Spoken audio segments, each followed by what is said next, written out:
Si Proudhon est considéré comme le père de l'anarchisme, alors Jacques Roux c'est le grand-père. On va parler proto-anarchisme. Mais alors, c'était qui Jacques Roux? C'était un curé de Charente né en 1752. Il monte à Paris pendant la Révolution française, après s'être fait virer de sa paroisse pour avoir fait soulever le peuple contre les seigneurs de vers chez lui. Fun fact, c'est lui qui accompagnera Louis XVI à la guillotine, avec qui il aura une attitude haineuse et sans aucune compassion. Il était vicaire constitutionnel de la section révolutionnaire des Gravilliers. Là-bas, il trouve rapidement une grande notoriété chez les travailleurs pauvres, les sans-culottes, et notamment chez les femmes, ce qui pour certains ferait de lui un des précurseurs du féminisme. Personnellement, je trouve ça grossièrement sexiste d'attribuer le proto-féminisme à un homme. De là, il deviendra un des leaders du mouvement le plus à gauche de la Révolution française, les Enragés.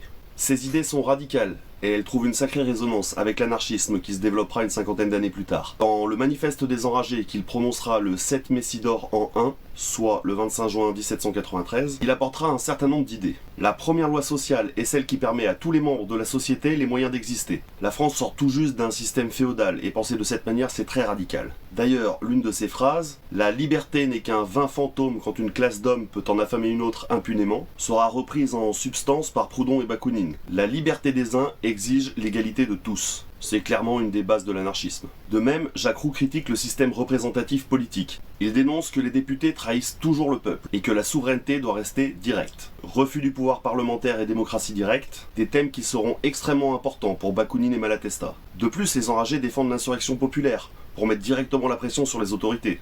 Ils veulent que le peuple puisse intervenir directement sur les questions concernant. C'est juste la définition avant l'heure de l'action directe. En gros, Jacques Roux a bien compris que les pouvoirs sont là pour protéger les riches, et il veut que ça se passe autrement. Maintenant que c'est dit, on va parler des mesures qu'il veut mettre en place pour assurer matériellement à tous de quoi vivre. C'est-à-dire, de quoi se nourrir, se loger, se vêtir. Il réclame un plafonnement des prix sur les denrées essentielles, un contrôle public des marchés et l'interdiction de spéculer. Il accuse directement les riches commerçants d'accaparement, c'est-à-dire de stocker de grandes quantités pour faire grimper les prix, donc de se faire de l'argent au prix de la famine des plus pauvres. Contre ça, il veut taxer lourdement les accapareurs, pratiquer la confiscation des stocks et leur redistribution à ceux dans le besoin, la prison pour les spéculateurs et même dans certains discours, la mort. Le but de tout ça, c'est d'avoir une égalité matérielle minimum entre toutes les classes sociales. Roux est également dans une logique où tout le monde doit travailler et contribuer. Fini les profiteurs, qu'ils soient rentiers, aristocrates ou spéculateurs. Tout le monde au turbin. Il finira par se faire arrêter par les autorités révolutionnaires lors de purges contre les pauvres qui sont jugés trop radicaux. N'oublions pas que la Révolution française a été une révolution de bourgeois, par les bourgeois, pour les bourgeois.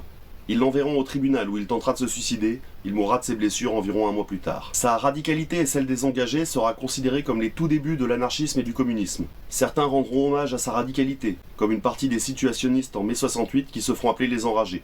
Tant qu'on est dans la Révolution française, je vais en reprendre la chanson la plus connue, le Ah ça ira d'Edith Piaf, qu'elle a chanté dans le film de Sacha Guitry, Si Versailles m'était compté. Je vous souhaite plein de révoltes. Allez, salut!